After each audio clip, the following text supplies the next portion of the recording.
Are you ready?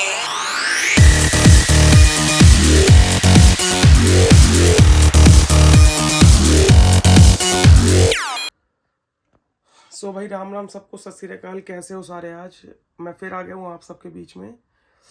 आज की video का टॉपिक बहुत इन्फॉर्मेटिव होने वाला है और आज की वीडियो का हमारा टॉपिक रहेगा preparations you need to do before coming to Canada. कुछ नहीं यार, ये बिस्किट का पैकेट है वो गिर गया है। चलते हैं टॉपिक की तरफ। ये यार टॉपिक सबके लिए, स्टूडेंट्स हो आप या विजिटर हो या कोई भी हो, आप सिर्फ कनाडा ही नहीं, आप किसी भी कंट्रीज में जा रहे हो तो ये आपके काम आएगा। मैं स्पेसिफिकली कनाडा की बात करूँगा। इसमें जो कोई कोई चीज़ आ जाती हैं, ये आ जाती हैं जैसे कि आपको कुछ अपनी हैबिट्स आपको अपनी चेंज करनी पड़ेंगी, आपको अपने कंफर्ट जोन से निकलना पड़ेगा जिससे कि आप वो गलतियों से बच सकें जो यहाँ पे आके स्टूडेंट्स करते हैं। इस वीडियो का आप हम स्टार्ट करते हैं फर्स्ट टॉपिक, जो कि आपका है understanding tax system in Canada. यार जब आप कनाडा में आते हो, मैं आपसे ये नहीं कहता कि आप वहाँ का कोई अकाउंटेंट बन के आओ, पूरी अकाउंटिंग की पढ़ाई करके आओ, लेकिन मैं आप सबसे ये चाहता हूँ कि आप सबको यहाँ पे पता होना चाहिए कि यहाँ के टैक्सेस स्लैब्स कौन कौन से होते हैं, प्लस EI CPP जो होते हैं, जो आपके सैलरी में से कटते हैं, उनका मीनिंग क्या होता है। आपको एक बेसिक नॉलेज होनी चाहिए, क्योंकि मैंने बहुत स्टूडेंट्स को देखा है, वो अपना इंडिया से प्लानिंग करके आते हैं कि वो यार $20 काम करेंगे मिनिमम वेज पे, 16.5, देन उनकी वीकली सैलरी बन जाएगी $330। उनकी मंथली सैलरी बन जाएगी $1320। बट एक्चुअली जब वो यहाँ पे आते हैं तो रियलिटी क्या होती है कि वो जो सैलरी होती है वो इन पॉकेट उनके आती है $1100 आफ्टर टैक्सेस।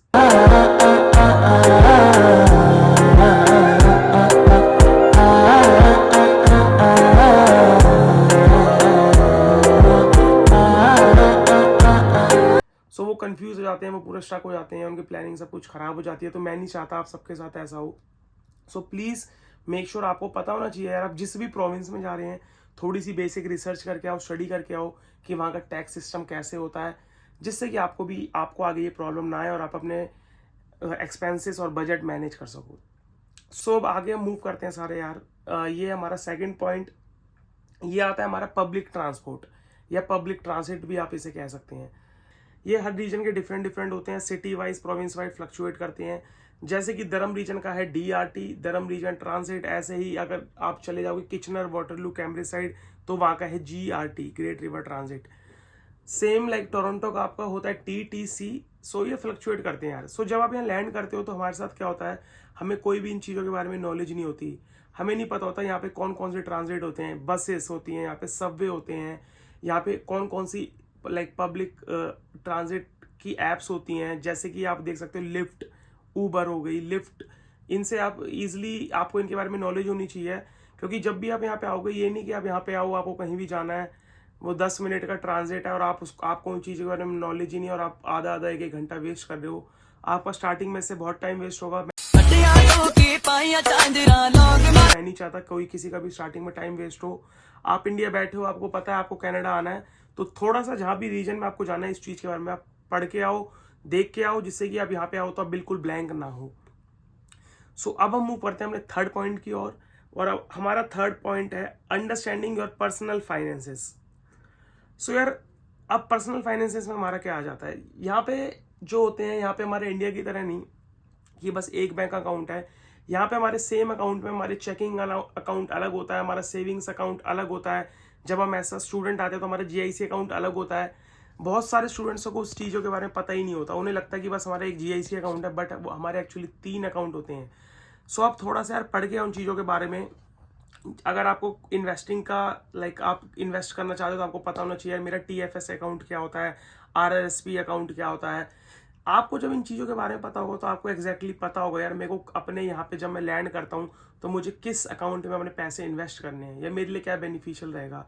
ये नहीं कि यार आप ब्लैंक हो, बस आपको पता ही नहीं, आप सारा पैसा अपने चेकिंग अकाउंट में सेव करे जा रहे हो।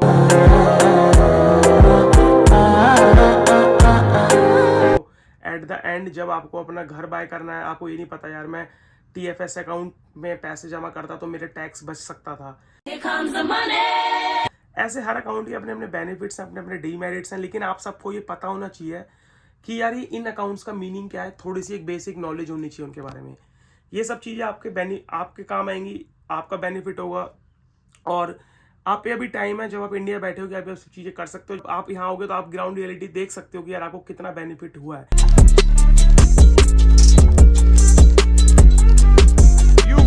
बहुत थोड़ी सी लाइक बैक होम इन्फॉर्मेशन का। इसके बाद हम मूव करते हैं अपने नेक्स्ट पॉइंट में, और वो पॉइंट है हमारा क्रेडिट स्कोर वैल्यू। इस पॉइंट पे मैं स्पेसिफिकली आपको बोलना चाहूँगा यार, क्रेडिट स्कोर यहाँ पे बहुत बड़ा मीनिंग रखता है। अभी आपके फंड्स, आप क्रेडिट स्कोर कैसे बैलेंस करते हो, ये आपका बहुत बड़ा मीनिंग रखता है यहाँ पे। कि आप आगे अपने घर बाय करना चाहते हो, आप अपनी कार बाय करना चाहते हो, इवन आप अपना स्मॉल फ़ोन लोन पे लेना चाहते हो, ये हर चीज़ में मैटर करता है। आपको बेसिक नॉलेज होनी चाहिए। जो कैनेडियन कल्चर है यहाँ पे, क्रेडिट स्कोर में आप कैसे अपना क्रेडिट स्कोर इंप्रूव कर सकते हो। कितनी स्लैब है कि अगर आपका $1000 लिमिट है तो यहाँ पे आप बोला जाता है कि do not use more than 60% of your limit, it will decrease your credit score. ऐसे ही बहुत सारे तरीके होते हैं यार अपने क्रेडिट स्कोर मैनेज करने के, अपने क्रेडिट स्कोर को इम्प्रूव करने के, जो कि आपको सीखने चाहिए। क्योंकि अगर आप अपना क्रेडिट स्कोर इम्प्रूव करोगे, अच्छा रखोगे, तो आप इजीली बहुत सारे बहुत कम इंटरेस्ट पे लोन बैंक से ले सकते हो। और अगर गलती से भी आपको ये चीज़ें पता ना हो, आपने आपके लैक ऑफ इन्फॉर्मेशन की वजह से आपका क्रेडिट स्कोर गिर गया, तो आगे आपको हर चीज़ बहुत हाई इंटरेस्ट रेट पे मिलेगी। और क्रेडिट स्कोर रिकवर करने में यार बहुत सारे बहुत टाइम लग जाता है। मैंने देखा लोगों को मोर देन 1 ईयर्स भी लग जाते हैं कभी कभार क्रेडिट स्कोर इंप्रूव करने में, just because of their small mistake कि यार उनके फ़ोन का बिल आया, उन्होंने टाइम पे रीपे नहीं करा।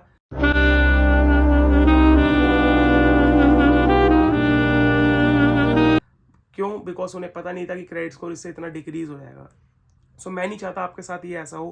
प्लीज़ मेक श्योर इसके बारे में थोड़ी रिसर्च करके आओ, अपना अच्छे से पढ़ के आओ, क्योंकि यहाँ पे जब आप आओ तो आपको ये प्रॉब्लम फेस ना करनी पड़े।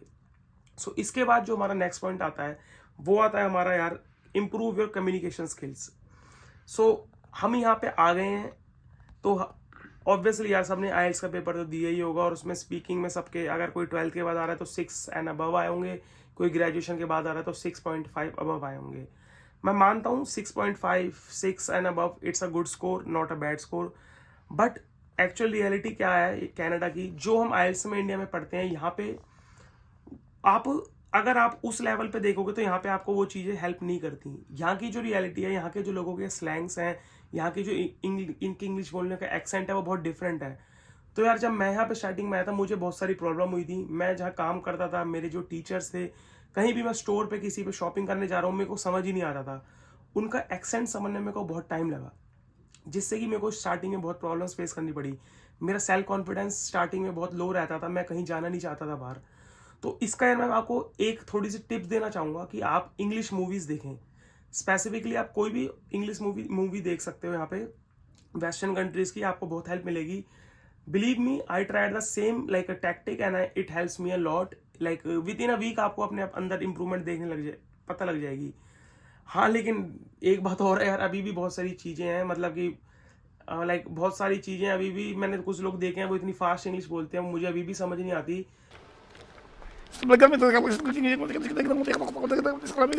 तो टाइम बाय टाइम मैं कि उसमें अडेप्ट हो जाऊंगा। बट ये कोई टिप्स एंड ट्रिक्स हैं जो मैं आपको बताना चाहता हूँ। आप इंडिया से प्रिपेयर करना चालू कर दो, क्योंकि यहाँ पे जब तक आप आओगे, अगर आप यहाँ प्रिपेयर करना स्टार्ट करोगे तो आप स्टार्टिंग में अपना बहुत टाइम वेस्ट करोगे। तो इसके बाद हम मूव करते हैं अपने नेक्स्ट पॉइंट पे। वो पॉइंट आता है हमारा हाउ टू नेटवर्क। यार नेटवर्किंग की यहाँ पे बहुत बड़ी वैल्यू है। यहाँ पे कनाडा जो है ये इमिग्रेंट कंट्री है। यहाँ पे जिसका जितना बड़ा नेटवर्क है वो उतना सक्सेसफुल है। आपको यहाँ पे इंट्रोवर्ट बन के कभी नहीं रहना, you have to be extrovert. अपनी पर्सनैलिटी को एक्सट्रोवर्ट बनाओ। आप में एक स्किल्स होनी चाहिए कि आपको कोई भी स्ट्रेंजर मिले, आप उसको अपनी बातों में उससे पहले ग्रीट करो, उससे पूछो, उसका इन्फॉर्मेशन लो, अपने आप अपने बारे में बताओ। उससे इतनी अच्छी कम्युनिकेशन बना लो कि वो स्ट्रेंजर आपका नंबर शेयर करें तो बेस्ट है। आप अगर जितने ज़्यादा नंबर शेयर करोगे स्ट्रेंजर्स का वो तो बेस्ट है। अगर आप नंबर शेयर नहीं कर पाते, उस लेवल पे नहीं पहुंच पाते, तो इवन आपको कॉन्फिडेंस होना चाहिए यार मैं किसी भी स्ट्रेंजर से जाके किसी भी टॉपिक पे बात कर सकता हूँ। You have to be extrovert, you have to make your networks. क्योंकि यार आपको नहीं पता जिस बंदे से आप आज बात कर रहे हो, कल को हो सकता है 6 महीने बाद उसका मैसेज आएगा आपके पास, यार उसको किसी चीज़ में हेल्प चाहिए होगी या उसके पास कोई जॉब अपॉर्चुनिटी होगी, वो आपसे आपसे कहेगा कि do you want to grab it. ऐसा होता है यहाँ पे कनाडा में, और मैंने बहुत देखा है, बहुत ज़्यादा देखा है।